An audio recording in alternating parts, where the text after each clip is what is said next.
Alors, bonjour à tous, merci d'être avec nous aujourd'hui pour ce nouveau webinaire de l'expérience Natura. On a des gens qui nous suivent et qui nous écoutent donc au Québec évidemment, mais en France aussi, en Belgique. On est vraiment content de vous avoir avec nous. Alors aujourd'hui, le thème de notre entrevue avec nos deux expertes, c'est les pouvoirs insoupçonnés de la nature, la médecine des bourgeons et la culture biologique des plantes médicinales et des légumes. Tout un programme pour ce midi. Vous pouvez en tout temps poser vos questions dans la section questions-réponses ou dans la section converser, et puis on les posera au fur et à mesure à nos expertes. Avant que je les laisse se présenter, je voudrais juste rappeler pourquoi nous sommes tous réunis aujourd'hui. C'est parce que nous avons un but commun, la santé au naturel, que ce soit pour renforcer notre système immunitaire, pour être plus autonome dans la gestion de notre santé, pour mieux utiliser les ressources de la nature. On a à cœur de vivre plus naturellement, et c'est la raison aussi pour laquelle, avec Véronique, Églantine et 14 autres formateurs, nous avons créé l'expérience Natura.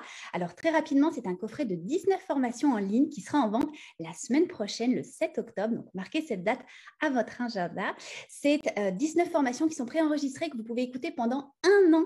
Donc c'est largement suffisant.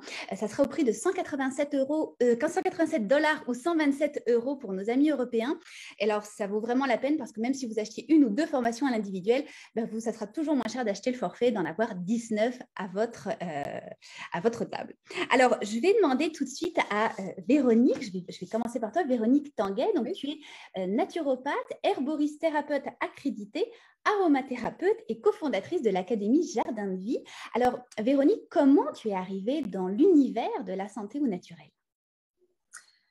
Je pense que j'y ai toujours été. Je suis pas arrivée. Moi, j'ai tout de suite étudié dans le domaine de la culture des plantes. Puis, je me suis tout de suite dirigée dès ma jeune vingtaine en herboristerie.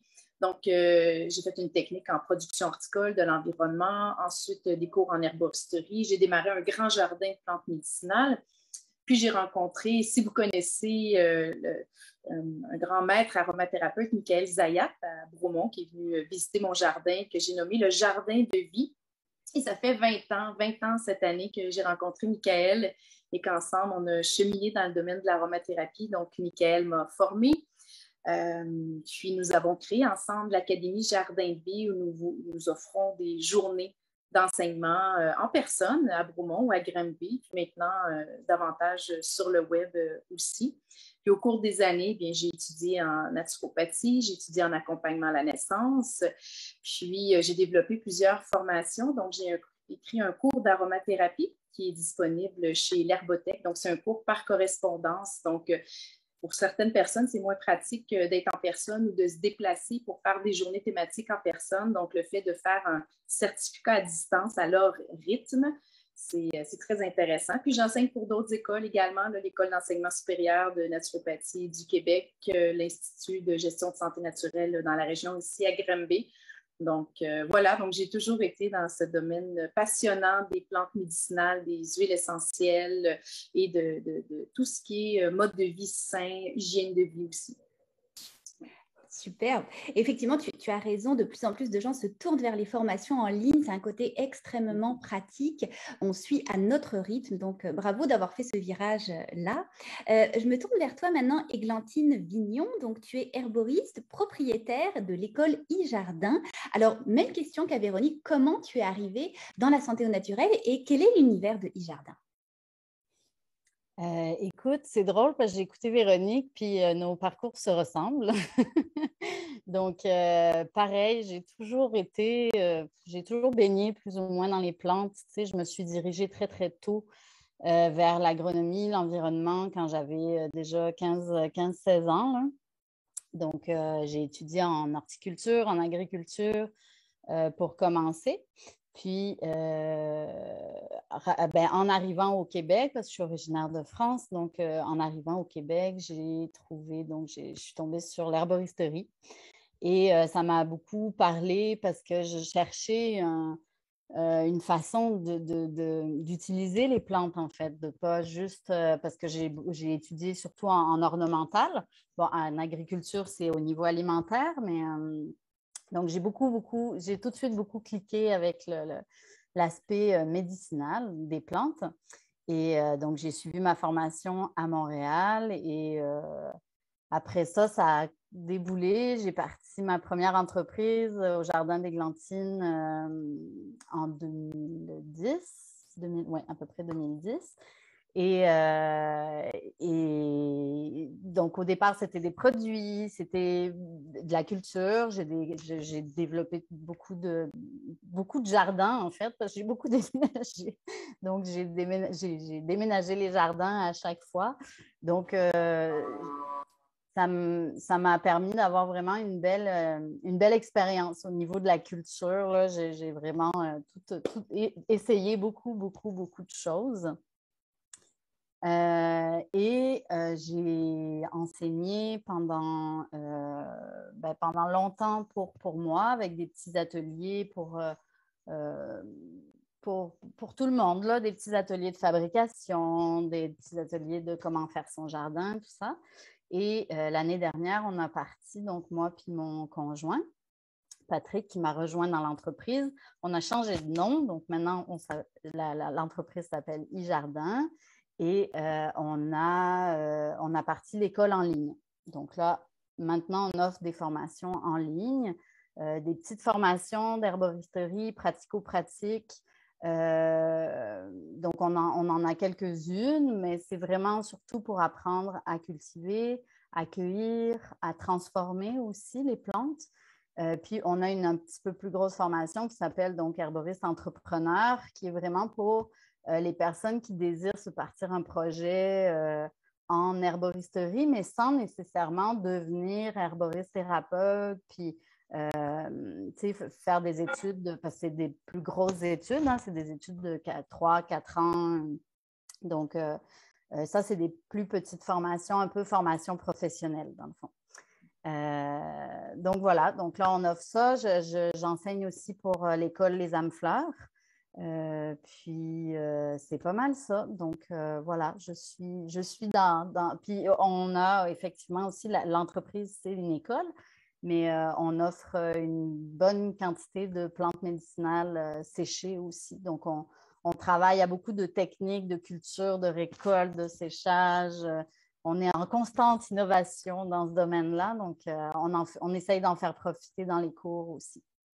Génial. Et tu as dit un mot très important, le mot pratico-pratique, effectivement, que ce soit tes formations, Véronique ou Églantine, ou toutes les autres d'ailleurs qui font partie de l'expérience Natura, ce sont des formations pratico-pratiques avec, oui, un peu de théorie, parce qu'il faut bien connaître la base, mais surtout des choses que vous pouvez appliquer dans votre vie de tous les jours. Alors justement, Véronique, on va parler un petit peu ce midi avec toi de la gémothérapie. Donc, ce n'est pas la thérapie par les cristaux, hein, parce que plusieurs personnes, des fois, font l'erreur, mais la thérapie par les bourgeons. Alors, j'aimerais que tu nous dises un petit peu déjà d'où vient cette thérapie.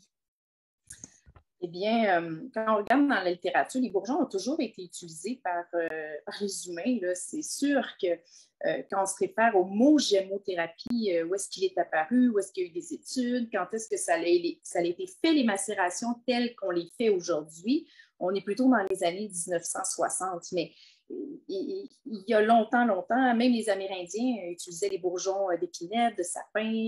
Donc, c'est pas nouveau d'utiliser les bourgeons. C'est peut-être un petit peu plus nouveau de séparer cette médecine de la phytothérapie ou de l'herboristerie globale pour en faire comme une branche à part, hein, c'est bien dit, la gémothérapie, donc qui est seulement la médecine des bourgeons, des jeunes pousses, mais aussi des radicelles. Donc finalement, c'est des tissus en croissance qui sont récoltés. Donc au lieu, par exemple, de cueillir le romarin à la fin de saison, où est-ce qu'on va cueillir tout le romarin pour aller chercher ses bienfaits au niveau de la circulation sanguine, de la circulation périphérique, la mémoire, la concentration, les soins du foie également. On va le cueillir au printemps alors qu'il fait ses jeunes pousses. Ça va être la même chose pour les jeunes pousses de framboisier ou de cassis, par exemple. Donc, dans la jeune pousse, ce qui est particulier, c'est qu'on retrouve à l'intérieur du bourgeon ou de la jeune pousse un tissu qui n'a pas de chlorophylle encore, puis qui a des cellules souches, un peu comme le sang de cordon d'un bébé naissant. Donc, on retrouve les cellules souches qui sont en fait des cellules indifférenciées. Donc, ce sont des cellules qui ont un potentiel de devenir toutes les parties de la plante en croissance. Parce que quand le bourgeon va s'ouvrir, il va donner les feuilles, puis la branche, le bois. éventuellement peut-être des fleurs ou même des fruits. Donc, le bourgeon, dans ses cellules souches indifférenciées, contient le message de croissance de la plante en devenir et du même coup possède aussi les qualités thérapeutiques de plusieurs de ses parties. Donc, on va retrouver dans le bourgeon une information génétique avec ces cellules indifférenciées, donc un potentiel thérapeutique présent, ainsi que des hormones de croissance qui sont précisément présentes lorsque le bourgeon juste commence à se gonfler. Donc, avant que la chlorophylle se forme, on retrouve les hormones de croissance, donc entre autres les auxines, les gibérellines, qui vont permettre la croissance de la plante, mais qui, dans notre corps, ont une action de régénérer certains de nos organes selon où le bourgeon va agir dans notre corps. C'est très clair comme ça, effectivement. Alors, j'aimerais qu'on regarde peut-être avec toi quelques bourgeons et leurs indications thérapeutiques. Quels seraient les meilleurs bourgeons, par exemple, pour abaisser la pression ou le stress qu'on vit un petit peu tous? Il y en a plusieurs. J'aimerais juste, avant de répondre à cette question, ce qui m'a toujours intriguée parce que j'ai découvert la médecine des bourgeons avec un voyage que j'ai fait avec Michael en Europe, où est-ce qu'il y avait un producteur d'huile essentielle qui faisait aussi ses macérations de bourgeons. Puis, je n'avais jamais entendu ça, bien que je faisais mes productions de plantes médicinales, les cueillettes, les teintures qui sont les macérations de plantes médicinales. La section des bourgeons, c'était très peu connu au Québec. C'est encore pas tant connu. Donc, j'ai commencé à me procurer beaucoup de livres sur le sujet. Puis, ce que je trouvais dommage, c'est que dans les livres, ils n'expliquaient pas la technique pour faire la macération. Alors qu'en herboristerie, on achète la majorité des livres d'herboristerie. C'est sûr qu'on a des répertoires, on a des livres de monographie de plantes, mais la majorité explique quand même comment faire sécher, comment faire macérer, combien de grammes par solvant, quel solvant utiliser. C'est pas difficile au Québec de trouver tous ces livres-là puis d'être autonome dans sa culture. Puis là, je me suis dit, mais voyons, ça n'a pas de sens. Là, on met combien de bourgeons, combien de grammes? Ils nous disent tout le temps que ça prend 3 solvants, alcool, eau, glycérine, mais c'est quel ratio? Bourgeons frais, bourgeons séchés, faut-il les broyer, pas les broyer? Puis quand j'avais visité ce producteur en Europe, il disait, ben moi maintenant, j'utilise plutôt le sirop d'agave qui est plus écologique pour lui où il était, qui n'est pas pour nous, plutôt que la glycérine végétale, biologique, qui est un produit relativement difficile à trouver dans les qualités qu'on cherche. Et là, c'est là que je me suis mise à faire des recherches, puis être capable Mon objectif, c'était non pas d'être obligé d'acheter des produits de gémothérapie européens en vente sur les tablettes, mais d'être capable de les faire avec nos bourgeons ici locaux. Pourquoi nos bourgeons framboisiers ne seraient pas efficaces? Les bourgeons de bleuetier, les bourgeons de tilleul, on utilise les bractées puis les fleurs du tilleul justement contre l'anxiété, pour calmer, pour contrer l'insomnie. On utilise déjà les bractées à cet effet. Donc ici, on a le Tilia americana au lieu du tilleul européen, mais qui a des propriétés très similaires. Même chose au niveau de l'aubier de tilleul qui est utilisé comme draineur au niveau des reins. Donc, c'est là où j'ai aimé faire des parallèles entre les arbres qui sont locaux au Québec, puis l'information qui nous provenait principalement d'Europe, puis de l'allier avec l'herboristerie d'ici. On utilise le bouleau au Québec, on utilise le framboisier au Québec, donc je ne vois pas pourquoi on serait pris à se procurer des bourgeons qui ont fait la moitié de la planète pour arriver ici. Donc, c'était mon objectif, c'était de faire les recherches et je suis très heureuse d'avoir été acquérir cette expérience dont mon objectif à travers cette formation, et comme toutes les formations que j'offre aussi en personne, c'est de remettre le pouvoir aux gens de faire leur propre macération, de comprendre c'est quoi les solvants utilisés, pourquoi en Europe ils prennent de l'alcool à 70%, mais ici on n'en a pas, qu'est-ce qu'on va pouvoir prendre pour arriver au même ratio d'alcool en fin de macération, etc. Nous, on n'a pas de sirop d'agave, mais on a du sirop d'érable. Et quand j'ai lu qu'un producteur utilisait le miel, je me dis, mais c'est merveilleux.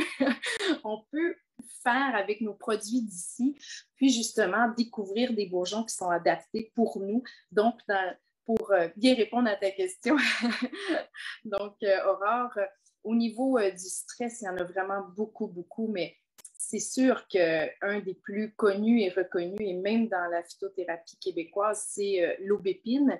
Donc, c'est le bourgeon d'aubépine. Souvent, en herboristerie, on utilise la feuille et la fleur et la jeune feuille qui vient avec le bouquet de fleurs, qui va être utilisé pour réduire l'angoisse, l'anxiété, favoriser un bon sommeil, mais aussi calmer le cœur, les palpitations ou même réduire une hypertension qui serait surtout causée par le stress. Ce qui est super avec les bourgeons d'aubépine, c'est qu'on a ces propriétés-là, mais on retrouve aussi les propriétés du fruit parce que vous pouvez trouver en magasin d'aliments naturels 2 produits à base d'aubépine. Donc, vous allez retrouver les macérations ou les suppléments à base de fleurs et de jeunes feuilles et les macérations ou les suppléments à base de fruits. Parce que le fruit de l'aubépine, c'est un tonique cardiaque. Il renforce le muscle cardiaque. Et ce que les études démontrent au niveau de la gémothérapie et l'application clinique également, c'est que le bourgeon combine les effets de la feuille et de la fleur et du fruit. Donc, on a un bourgeon finalement qui travaille globalement au niveau du renforcement du muscle cardiaque, mais aussi au niveau de l'équilibre de la pression artérielle, de l'anxiété, du stress et tout ce qui peut affecter le système nerveux. Bon, bah, écoute, on en prend bonne note. Tu as mentionné effectivement un concept très important, le concept local. Hein, on ne le répétera jamais assez. Pourquoi aller prendre des plantes ailleurs alors qu'on les a déjà au Québec? J'imagine que toi, Églantine, tu vas abonder dans le même sens au niveau de la fabrication justement d'un potager de plantes et de légumes. Alors, j'ai envie de te poser une première question, Églantine. Est-ce que c'est facile de faire son propre potager? Est-ce que c'est à la portée de tous? Écoute, tellement. C'est tellement simple, puis en même temps, ben, ça demande quand même de connaître certaines choses parce que quand on se lance puis qu'on ne sait rien, ça peut être décourageant parce qu'il y a quand même plein de facteurs là, qui rentrent en ligne de compte. Mais c'est vraiment à la portée de tous. C'est très simple, puis c'est tellement le fun, là. C'est tellement le fun d'avoir son potager, tu sais. Moi, ça fait des années, là, évidemment, que j'ai un jardin à la maison. J'en ai presque toujours eu, en tout cas depuis que je suis adulte, là. Puis il n'y a pas une année, tu sais, là, en ce moment, on est dans l'abondance des récoltes, là. Puis il n'y a pas une année où je me dis, ah, wow, mais on est tellement chanceux d'avoir ça, tu sais, d'avoir autant de tomates, autant de poivrons, puis pouvoir faire plein de choses. Puis c'est vraiment, c'est très gratifiant et oui, c'est clairement à la portée de tous. Alors, si tu avais quelques conseils à donner à des gens justement qui aimeraient se lancer dans la fabrication d'un potager, j'imagine qu'à la base, on fait un plan. À la base, oui, théoriquement. Théoriquement, on fait un plan. Tout à fait. C'est le premier conseil qu'on va donner. Par contre, bon, moi, mon expérience a montré que les plans, ben, ça se suit plus ou moins. On en fait toujours un, mais au final, c'est ça. Ben, la réalité n'est jamais comme sur le plan, là, évidemment. Mais comment dire? C'est un bon exercice pour commencer d'en faire un, pour déjà se donner une idée de la grandeur, de l'exposition du jardin aussi. On le met où? On ne veut pas mettre un jardin en pleine zone d'ombre ou au nord ou un endroit où il n'y aura pas il y aura pas assez d'ensoleillement. Donc, c'est quand même, ça, c'est toutes des choses qu'il faut penser avant de commencer à mettre la pelle dans la terre puis à tout retourner, là. Donc c'est ça. C'est des choses qu'on va regarder. Donc, un plan général, au départ, c'est important pour vraiment au moins situer l'emplacement, la grandeur du jardin. Des fois, on a tendance à voir trop grand. C'est mieux de commencer avec plus petit, puis de grandir au fur et à mesure plutôt que de tout de suite faire comme ah oui, moi je veux tant de plantes de tomates, je veux tout ça de mêler.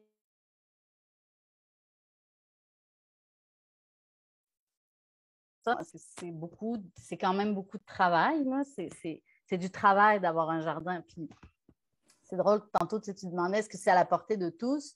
Oui, c'est à la portée de tous, mais il faut avoir envie de le faire dans le sens que c'est drôle, l'autre jour, il y a une madame qui passait en avant de chez nous, puis tu sais, bon, le jardin est quand même très grand là, chez nous, on ne voit pas tout en plus de la route. Puis là, elle passait, puis elle me regarde, puis elle me dit oh, c'est du travail, hein? Et oui, c'est du travail. C'est ça, il faut avoir envie, mais comme je disais, c'est très gratifiant. C'est un travail qui est très nourrissant là, en soi. Donc c'est ça. Oui, on commence par un plan pour déterminer, c'est ça, pour déterminer où est-ce qu'on le veut, comment on le veut, quelle grandeur. Puis après, ben, voir ce qu'on veut aussi, ce qu'on veut dedans. Moi, j'avoue que je conseille toujours au travers de tout ce qui est justement permaculture, tout ça, de mélanger. Donc, de ne pas, tu sais, des fois, quand on fait un jardin, on a tendance à faire, OK, ben là, je vais faire un coin légumes, je vais faire un coin fines herbes, je vais faire un coin vivace. Mais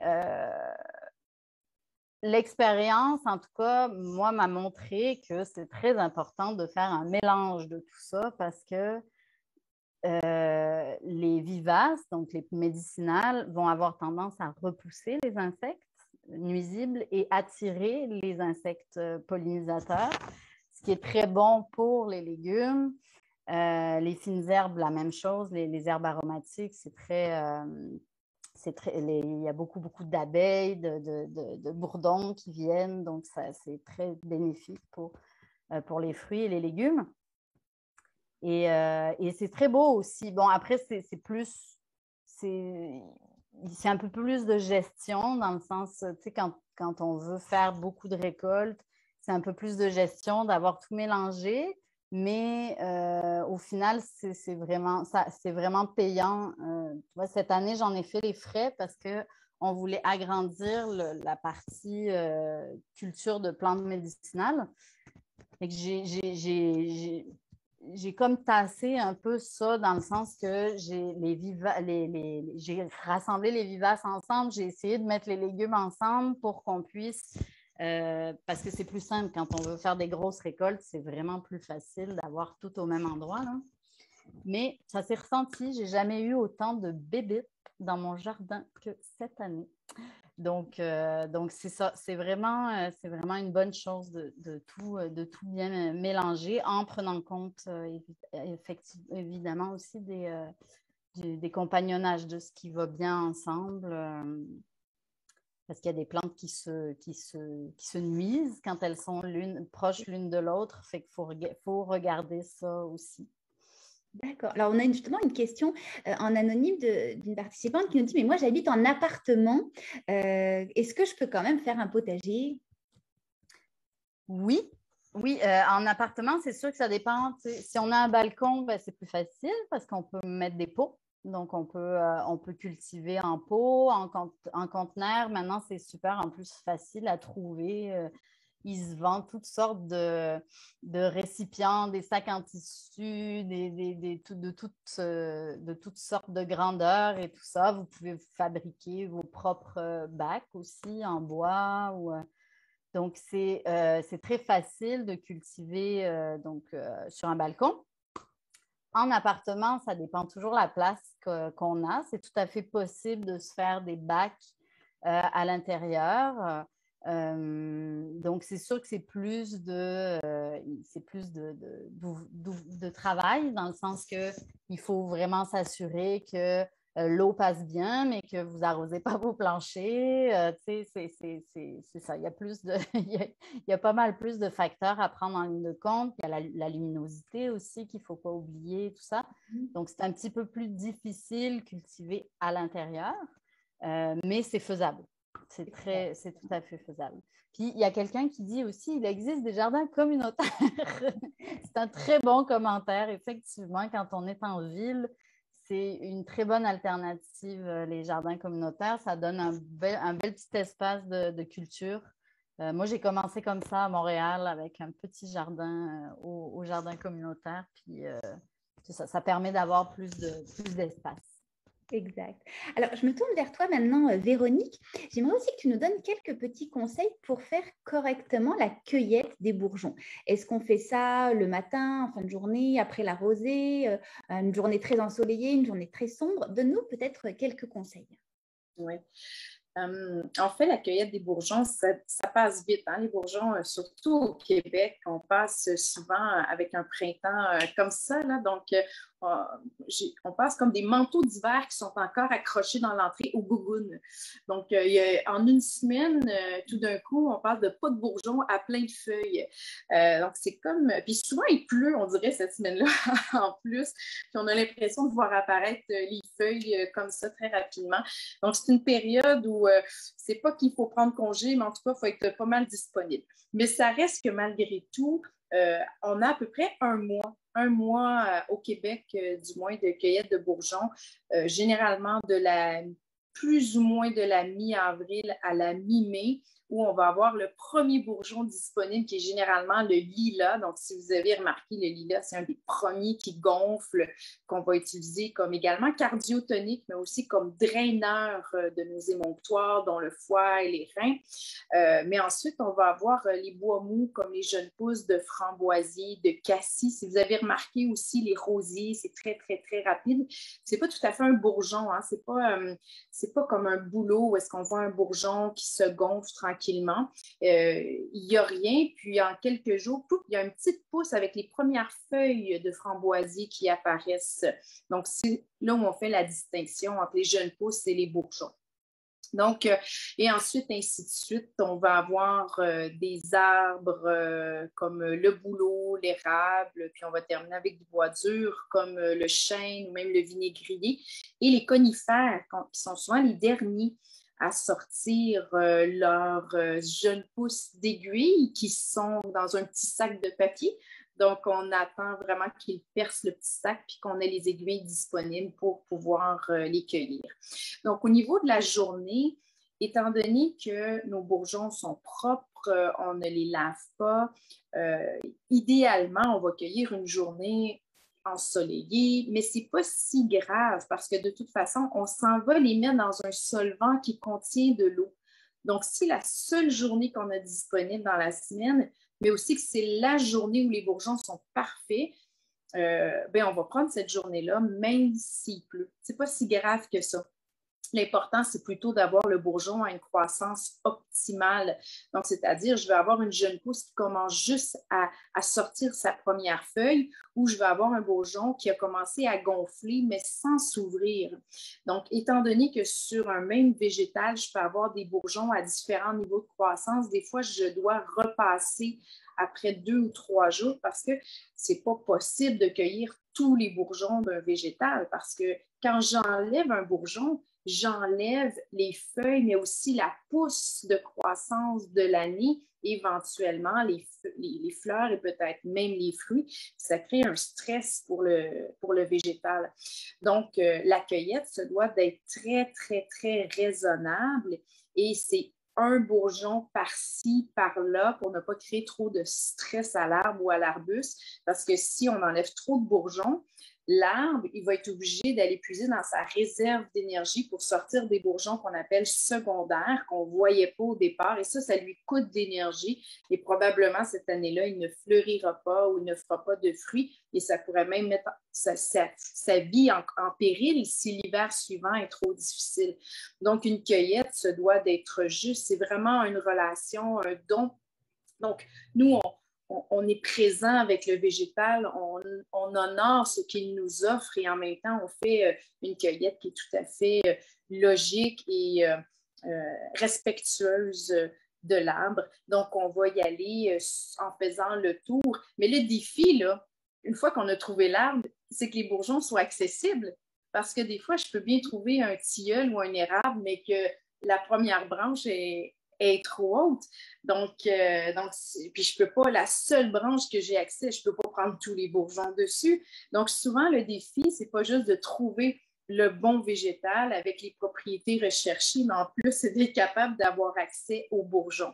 Mais souvent, ce qui est le fun en gémothérapie, c'est qu'il y a beaucoup d'arbustes qu'on peut avoir accès. Quand on pense, j'ai nommé plus tôt le framboisier, le cassis, le lilas également, le génévrier, le chèvrefeuille. Il y a quand même une belle diversité de bourgeons qui sont facilement accessibles, puis qu'on peut prendre plus de bourgeons parce que souvent, ils ont des croissances assez importantes puis ils se renouvellent facilement. C'est beaucoup des arbustes qui pourraient être taillés à la base pour lesquels on va pouvoir prélever tous les bourgeons sur ce qu'on a taillé, puis ça va repartir de la base, puis ça va nous refaire des branches de bois dur pour l'année suivante.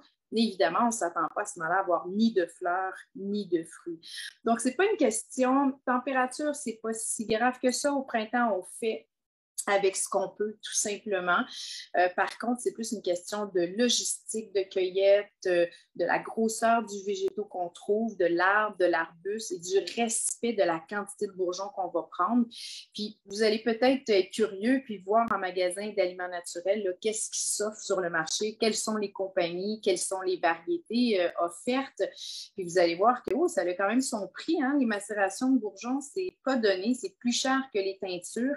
Puis vous allez le comprendre quand vous allez cueillir vos bourgeons, qu'on est là, on les cueille, puis on a une petite poignée comme ça, puis on se dit, ouais, ça va peut-être me donner un 15 millilitres de solvant en bout de ligne ou un 30 millilitres, mais que vous allez être très fiers d'avoir fait vous-même, puis qui va vous durer un certain temps, parce que l'avantage avec la médecine des bourgeons, on a un concentré de bourgeons, donc les posologies sont beaucoup moins importantes, c'est-à-dire elles sont plus petites que la majorité des teintures mères, donc des concentrés liquides végétales qu'on va prendre.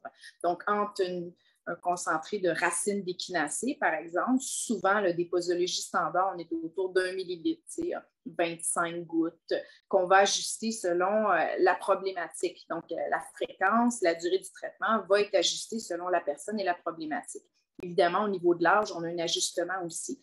Mais en médecine des bourgeons, on est dans des posologies souvent qui vont être plutôt de 5 gouttes à 15 gouttes, 1 à 3 fois par jour, ce qui fait que la bouteille dure beaucoup plus longtemps. Donc, même si on n'arrive pas à faire une grosse macération, contrairement à ce qu'on fait en herboristerie, c'est pas rare qu'on fasse un 500 ml ou 1 litre parce que on a beaucoup de feuilles de mélisse, on a beaucoup de feuilles de menthe, on récolte notre plant d'échinacée, on a une grosse motte de racines, mais en médecine des bourgeons, souvent, les quantités sont beaucoup plus limitées, mais comme je mentionne, heureusement, les posologies sont plus faibles aussi, là.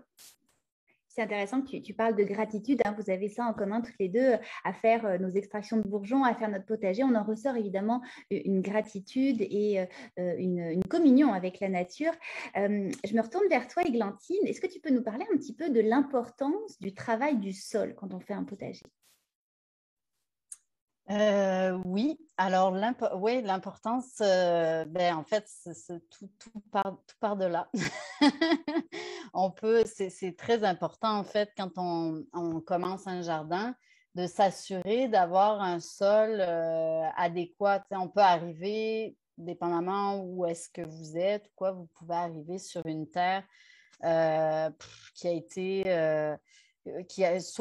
encore quand elle n'est pas utilisée, c'est pas si mal parce que souvent c'est une terre qui va être riche, qui va avoir eu le temps de se faire des réserves d'énergie, tout ça, de nutriments.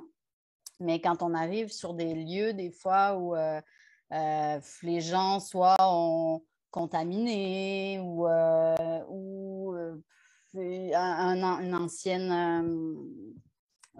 ancien boisé, que le sol est très, très acide, tout ça. Donc, c'est des choses à regarder quand on fait un jardin. Donc, l'idéal, en fait, au départ, c'est de faire une analyse de sol pour s'assurer, en fait, pour connaître le pH de notre sol. Donc, si notre sol est acide ou basique, non, ça n'arrive pas, mais ça va être plus dans l'acidité. Mais quel niveau d'acidité? Parce que le pH peut varier de 7 à 5, mettons, des fois même plus bas, mais en tout cas, plus bas, c'est vraiment ouf, c'est très, très, très, très acide. Donc, ça va être important de regarder ça pour voir comment on peut le corriger, parce qu'un pH de 5,5, mettons, c'est très acide pour un jardin, donc ça va prendre de la chaux, de la cendre. Il va falloir mettre ce qu'on appelle des intrants ou en tout cas des intrants puis de la matière organique pour réussir à relever le pH. Donc, ça, c'est la première étape. Puis après ça, ce que l'analyse du sol nous révèle aussi, c'est la quantité de nutriments. Donc, ce qu'on voit souvent sur les sacs de terreau, là, il y a des terreaux, l'engrais qu'on achète ou le fumier, les choses comme ça. Vous avez trois numéros, trois chiffres. Et en fait, c'est l'azote, le potassium et le phosphore. Donc, ça, c'est nos trois nutriments principaux pour la plante.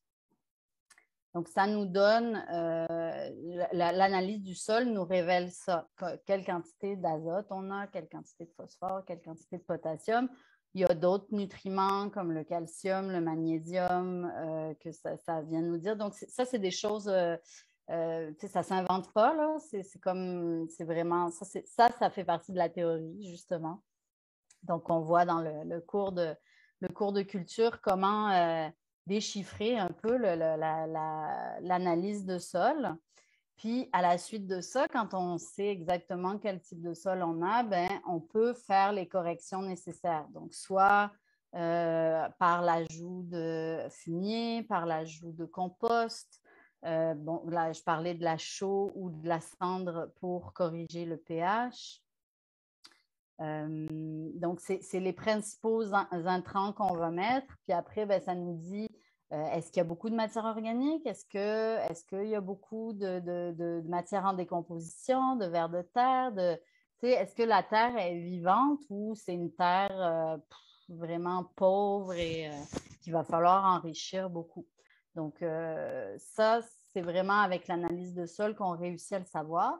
Puis, à la suite de ça, ben, on est capable de corriger, donc d'amener des bonnes choses au sol pour que nos légumes poussent bien. Dans le cours, je parle beaucoup de purin aussi. Moi, je suis une grande adepte du purin végétal. C'est très simple à faire, c'est gratuit.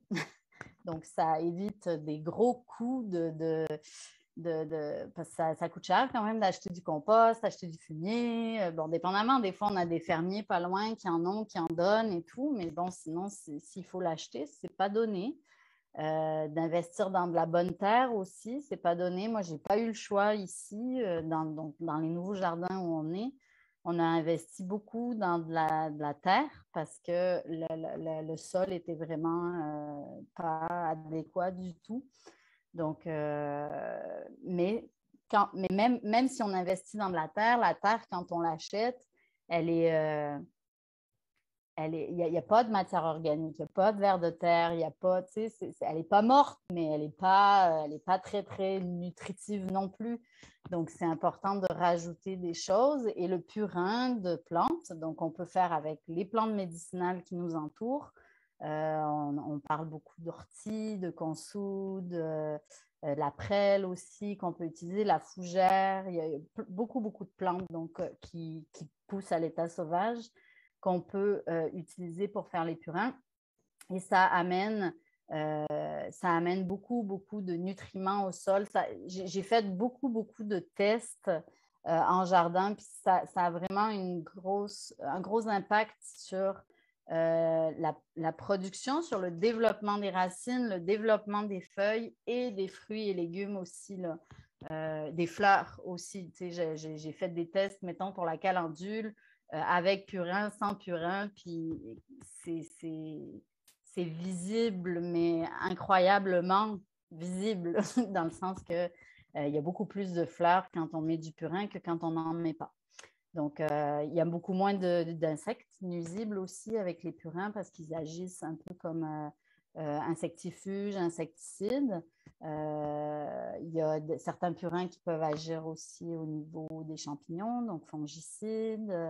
Fait que c'est vraiment, c'est ça. Ça, moi, j'avoue que c'est mon gros dada là, dans le jardinage d'utiliser les purins. Puis pour le cours de culture, j'en parle énormément. Là, fait que c'est vraiment un des grands secrets du jardinage, je trouve. Très intéressant. Et puis, comme tu le disais, c'est la base. Hein. Tout part de la terre. On restera encore des heures avec vous deux, tellement que vous êtes passionnantes, mais le temps file. Alors, juste avant de se quitter, je voudrais rappeler que toi, Véronique, donc dans l'Expérience Natura, tu offres la formation qui s'intitule Gémothérapie, découvrez la médecine des bourgeons. Alors, en quelques mots, comment les gens vont pouvoir suivre ta formation, mais surtout l'adapter très facilement dans leur vie de tous les jours? Oui. Alors, mon objectif premier, comme j'ai mentionné plus tôt, c'est de rendre les gens autonomes dans leur cueillette de bourgeons. Donc, c'est pas seulement vous lister des plantes avec les propriétés puis qu'est-ce que ça fait.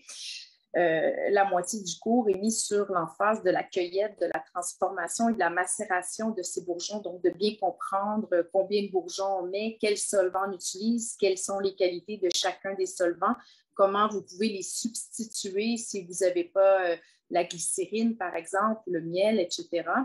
Donc, et ensuite, on couvre, je vous offre 12 monographies de bourgeons qui sont accessibles, facilement disponibles. J'ai essayé de prendre les plus communs, mais aussi ceux qui ont des propriétés très diversifiées en gémothérapie. Je ne les dis pas toutes en tête, mais je me souviens bien d'avoir fait le cassis, en tout cas, qui est très, un des remèdes les plus populaires dans la médecine des bourgeons, probablement parce que c'est un des plus polyvalents qui crée un effet synergétique lorsqu'on l'allie avec d'autres bourgeons aussi, très anti-inflammatoire aussi, un grand draineur. Ce qui est bien avec la médecine des bourgeons, c'est souvent utilisé sur plusieurs semaines. On a beaucoup de plantes qu'on utilise de manière aiguë, hein, quand ça ne va pas bien, puis là, tout de suite, on les prend pour se soigner, puis une fois que c'est terminé, on arrête. Les bourgeons, il faut les voir comme une médecine de fond. Donc, c'est une médecine drainante des organes. Donc, les bourgeons, on les prend souvent sur une période de 1 mois à 3 mois. Donc, je vous guide aussi pour autant d'être capable de faire votre macération, de connaître une douzaine de végétaux très, très accessibles, dont le rosier également au Québec, puis de pouvoir être capable de filtrer vos macérations et de les consommer, de les prendre. Finalement, c'est le fun d'avoir des beaux petits pots, mais c'est encore plus le fun pouvoir les utiliser pour se soigner puis faire des essais sur nous de voir, ben moi, j'ai cette condition-là, j'ai cette faiblesse-là, j'aimerais ça avoir un outil pour pouvoir optimiser ma santé, accompagner les reins, la peau, les poumons, donc la détoxification de certains organes. Et c'est la force des bourgeons. Ça passe par le drainage, la détoxification et la régénération des organes, comme j'ai mentionné plus tôt, dû aux hormones de croissance et aux cellules souches présentes à l'intérieur des bourgeons. Très intéressant. Et toi, Églantine, tu offres la formation culture biologique de plantes médicinales et légumes, faire un potager à la maison. Alors, on l'aura compris, c'était également une formation très pratico-pratique. Alors, pareil, en quelques mots, comment les gens vont pouvoir l'appliquer très facilement dans leur vie de tous les jours? Donc, c'est ça. Dans le cours, en fait, on a abordé plusieurs sujets aujourd'hui. Donc, ça va être, ce cours-là permet vraiment de se partir un petit jardin à petite échelle ou un gros jardin si quelqu'un veut vraiment partir en grand tout de suite, là. Mais on voit vraiment toutes les étapes. Donc, c'est toutes les étapes de conception, donc avec le plan, penser à, comme je disais, l'ensoleillement, tout ça. Et après, comment améliorer le terrain, comment planter aussi, les différentes techniques de culture qu'il existe. On n'en a pas parlé aujourd'hui, mais bon, la rotation des cultures, les engrais verts aussi. Donc, c'est toutes des choses qu'on voit dans ce cours-là. Il y a beaucoup de vidéos aussi, donc vous voyez vraiment tout l'aspect pratique de comment faire vos semis, comment repiquer vos plantes,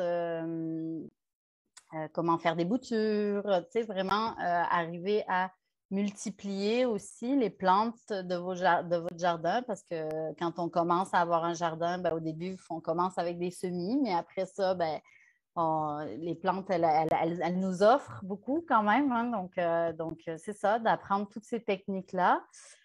Donc, c'est un cours qui est assez facile à appliquer. quand on a accès à un jardin, donc d'où l'idée de jardin communautaire aussi tantôt, c'est sûr que c'est pas, le cours n'est pas axé sur la culture intérieure, là, mais juste pour les semis, oui, pour faire partir nos semis à l'intérieur, tout ça. C'est plus accessible. Donc voilà, c'est comme je disais tout à l'heure, c'est à la portée de tous. Il suffit juste d'avoir les quelques connaissances que ça prend pour commencer, puis de se lancer.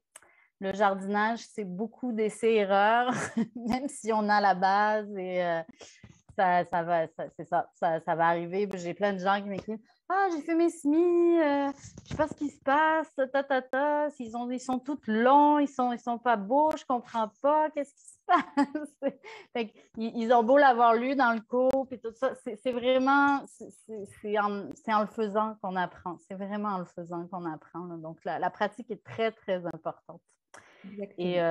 Mais c'est ça, le cours le permet très facilement. Génial.